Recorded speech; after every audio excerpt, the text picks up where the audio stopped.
What's up, everyone? This is Saiyan Select 91, back with a new Let's Play for you all. Let's play Lost in Shadow. It's one of Hudson Soft's lesser-known titles, probably not for the best, if I'm being honest. And it's a bit hard to categorize this game, if I'm being honest. But, we'll get right into it. Your difficulty settings, as per usual. Let's action here, not too hard, not too easy. For action. So we're gonna go with the norm. Normal, of course. Yes, that's good.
Well, it looks like we have quite a ways to work ourselves back up to. Jeez. And as you have noticed, there is no dialogue. Not a word is spoken in this. Although text is technically read, but you get the idea. Basic controls, you can move, jump, brawl. Point the Wiimote at the screen. You can actually manipulate objects in the real world with Spangle, the fairy. Memories. Your health will increase as you collect memories. Your health is shown as weight in the upper left corner of the screen. You can check the memories you have found at the pause menu. Memories basically just give you more life. A shadow, that is all I have become. A shadow is 10.10 grams heavier. Yep. Avoid those hazards. The memory, I can walk along the path of shadows, but I can't walk in the real world anymore. Another 0.10 grams. You're going to be seeing that quite a lot.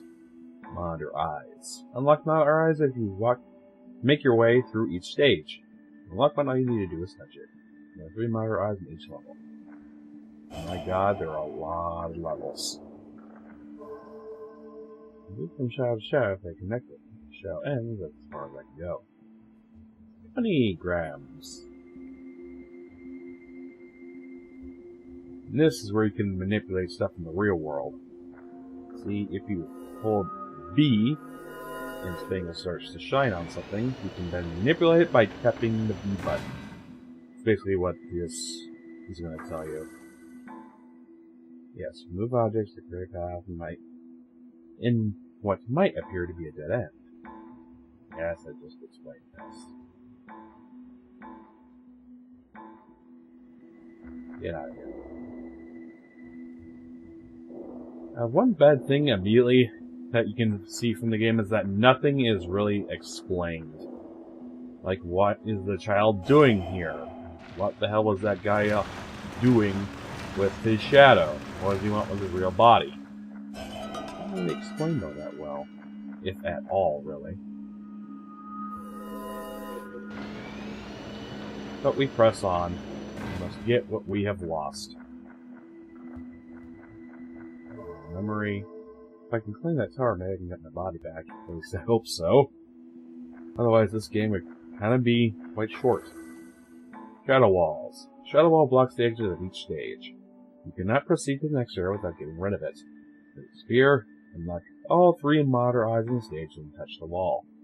Touch it without all 3, you'll take damage. You can easily tell how many monitor eyes you have by pressing the B button, as well as it brings up your entire HUD. And the game autosaves, which I'm not a fan of in like any game, because if something goes wrong, I have to do everything over again. At least the game looks nice. Then again, looks aren't everything.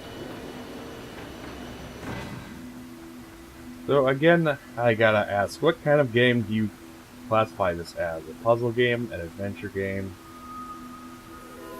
Because there's a lot of puzzle elements, you gotta find out the right path to go to, and there are a lot of puzzle segments that we'll get into much later. Moving while on objects. Try moving an object while you're on their shadows to get to places you can't normally reach.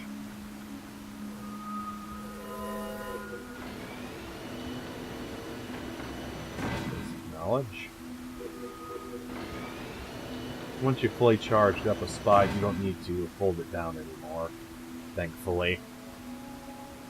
Yes, thanks for showing me the lever. Might be a shadow, but if I fall without a shadow to land on, I'll disappear. Not necessarily a death, it's just that you have to respawn a bit farther. Or last word. Move this around. Get up here. In fact, I don't think I've done a Hudson Soft game on my channel. I mean, I've played the Mario Party games, like one of them. So that wasn't an official Let's Play. That's more or less just a random play. Let's do things a bit quicker. Please, thank you. That's enough. But that is... and trying it through these places as fast as possible. I am basically doing the game twice because I kind of have to get ready for recording. I don't want to look like a dumbass and take too long on segments. So I have another file on here. I'm already an hour into that one. And I'm not even 10 minutes into this one.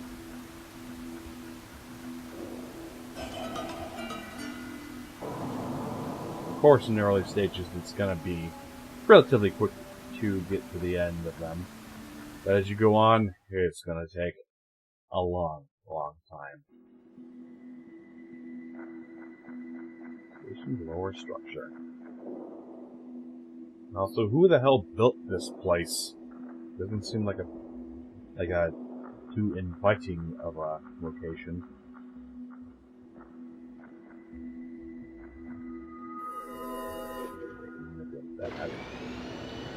Get that out of the way, throw the switch. And also, if you fall too far of a distance, you will take fall damage. So be wary of that. It's sometimes not too easy to reclaim lost health. At least not yet, anyway.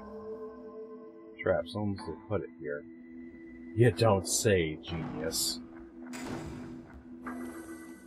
Shadow corridors. These strange-looking doors lead into a shadow corridor, an area of space completely separate from the real world. Some shadow corridors are dangerous, so be careful when you enter them. Basically, these are your puzzle segments. Exiting shadow corridors. You can exit a shadow corridor at any time. The pause menu by selecting Leave Shadow Corridor. But if you don't complete them, you can't necessarily progress through the rest of the level. So you basically have to finish them. The exit. Find the exit to return to the real world. Sometimes the exit is well hidden, so keep your eyes peeled. Of course, the first one's going to be brain dead easy, so there you go. Later on, you're going to have to change perspective in order to get to other ledges in order to lead yourself to the exit. But they're starting you off slow. As you can see, we actually have two bars. One of them is the life bar, and that's instant death. Be careful of that. So the red is life, and the other is actually experience. Yes, there is somewhat of a leveling up aspect in this. Although it really only affects one thing, and I really won't have to get into that until a bit later. So, just sit tight. God knows where the hell Spangle came from.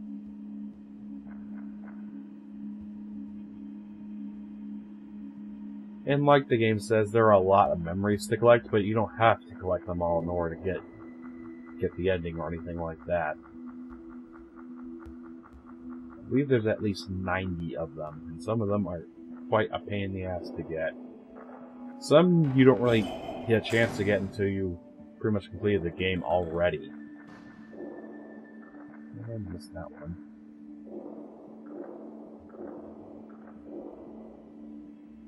It's not a bad game by any means, but just a little bit more polish should have been put into this. Here I am talking about it like it's already the end. It's only the beginning. See, I'm not able to get that one on the left. Now without some special ability from much later on. Of course, the faster you are on jumping, the easier it will be for you to avoid traps like that.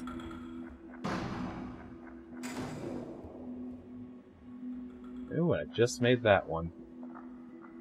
Luckily, if you grab a ladder when you're about to fall, you'll latch right onto it. Tram station. Bit weird seeing the shadow as opposed to the actual platforms that you would walk on if you're flesh and blood.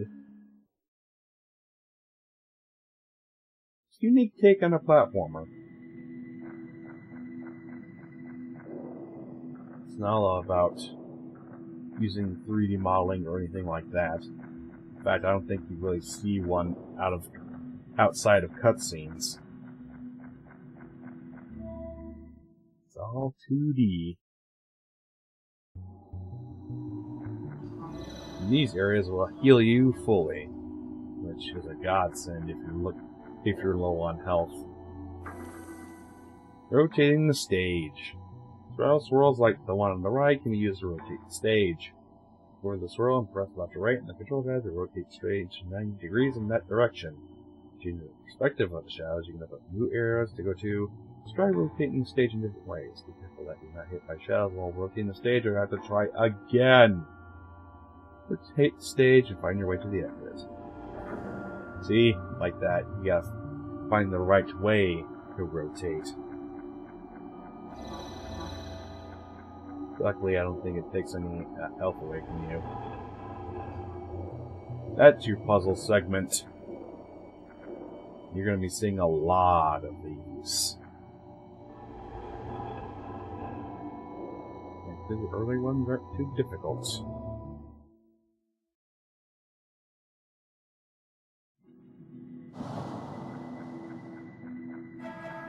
It's a bit hard to say that something looks bad or good when there's, to be honest, not that much to look at. The train below leads directly to the tower. We'll be fine as long as we don't look down.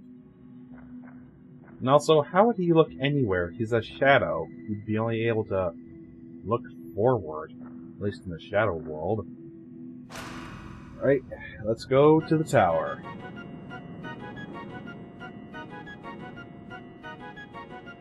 The game kind of reminds me of that one arcade game that you find on Xbox Live Arcade, Outland. That is very puzzle-based, but that's also very It's very bullet hell based too. Because you shift between two perspectives in order to dodge attacks, in order to use certain abilities and all that jazz. It also sort of reminds me of The Last Guardian, the fact that it revolves around a child, but there's no beast to help you out in this scenario. You're basically on your own. Unless you count Spangle, but then again, where the fuck did she come from?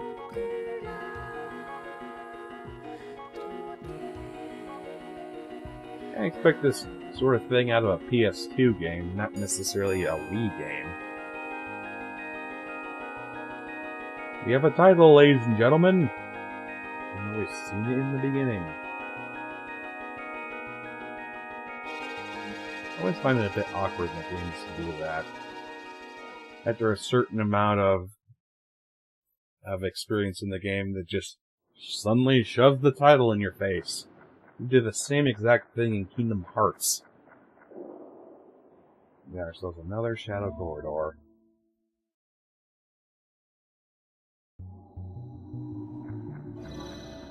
Right, it's time to rotate.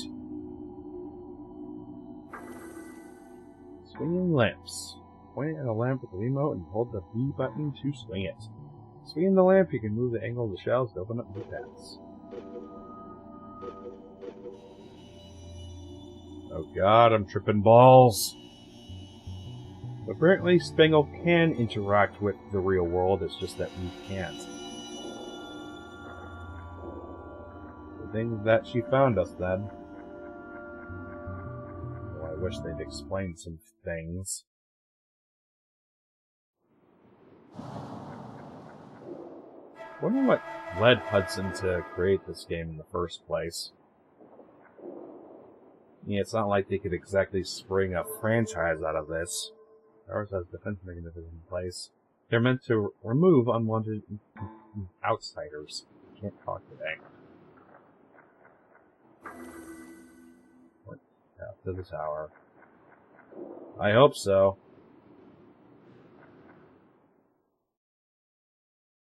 Always stops right before you enter the next area. Ah, yes. That's when you know you're in a whole new segment, when they show a picture of the tower and they say, "Do you want to go to the next area?" That's how you know. Watch out for the arrow shooters. Shot me right in the foot.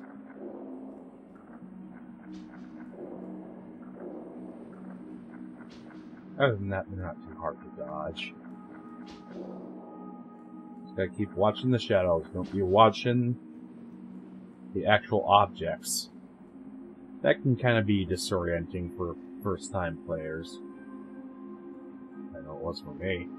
Like, what the hell do I look at? Oh, wait, I'm not in the real world. I'm a thing on the wall. Or in this case, the floor.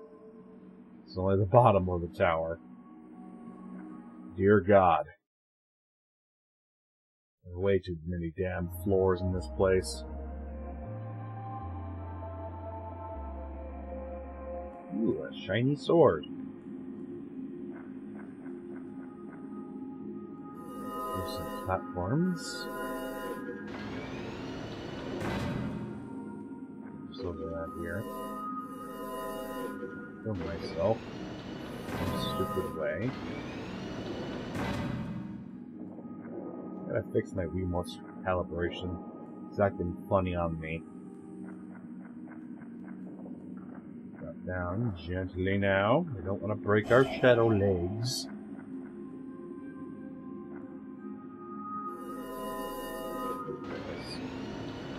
Get stabbed in the foot.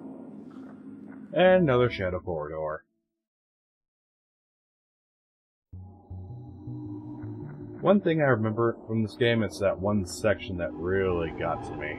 It was near the end, and of course. Some games get the hardest.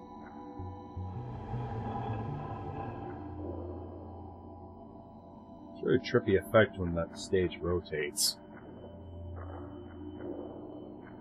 Thankfully it doesn't last too long.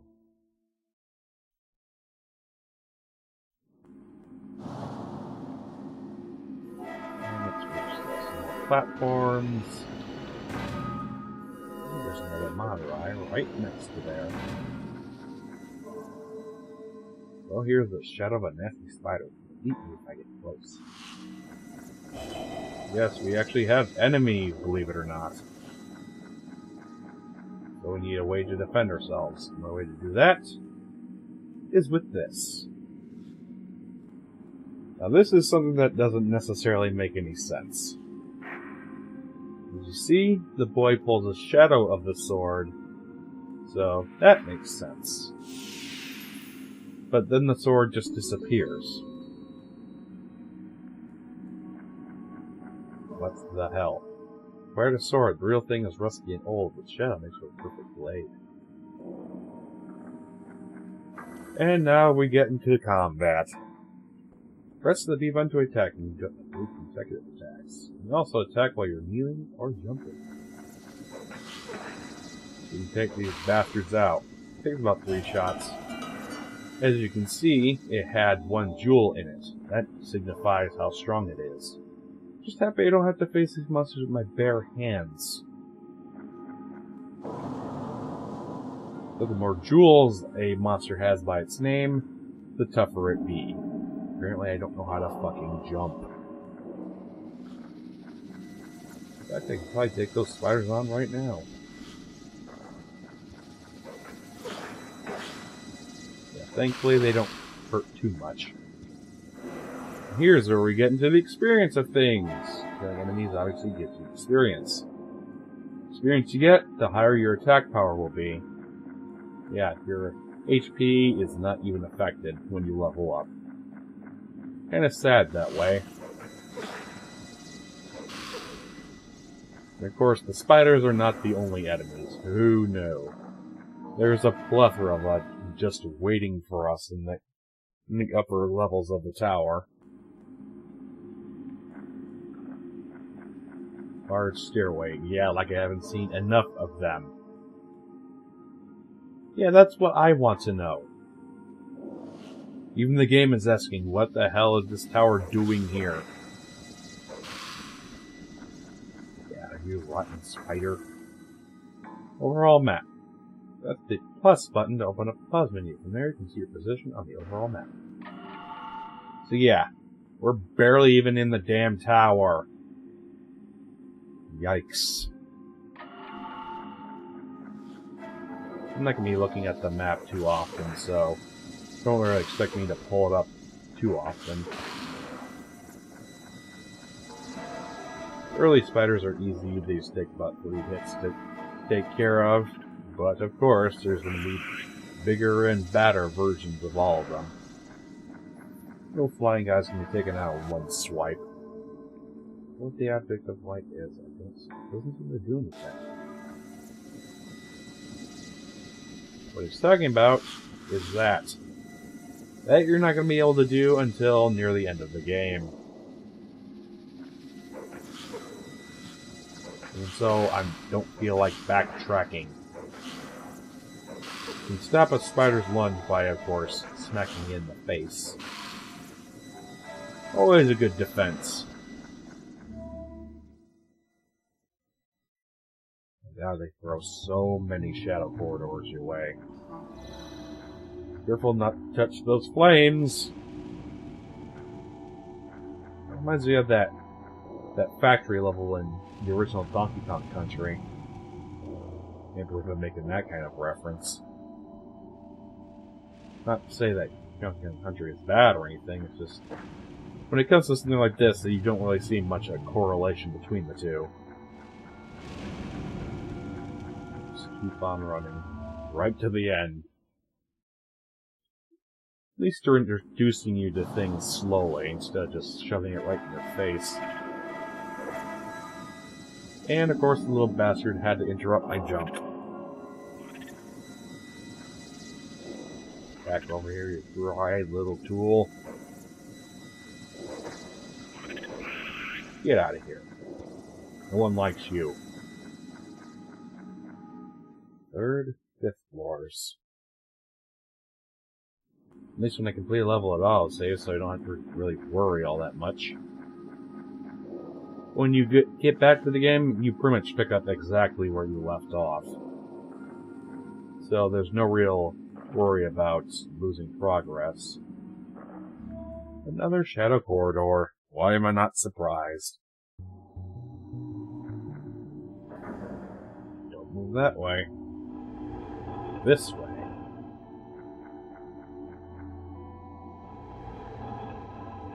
So trippy.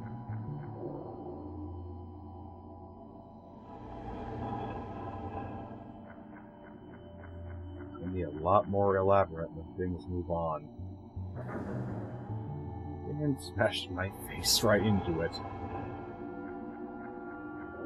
At least it's not like they force you to go back all the way to the beginning of the stage. I think that would be a little bit too cruel. Oh, wrong direction. It's just all about trial and error.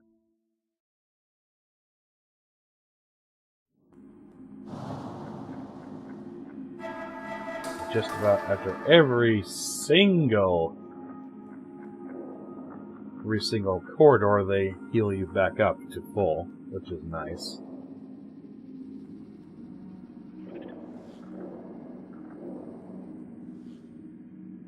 What to do now? I think we can stop right over here for now. Not a bad idea. Yeah, I'll read this and then I'll call it a day. Elevator. Elevator over here? I can't get into it, so that's rather pointless. But, like I said, that's going to do it for today. And next time in Let's Play Lost in Shadow, we'll be continuing on to the higher levels of the tower with our newly acquired Shadow Blade. It's not as cool as I make it sound, unfortunately. So I'll see you guys next time. Peace!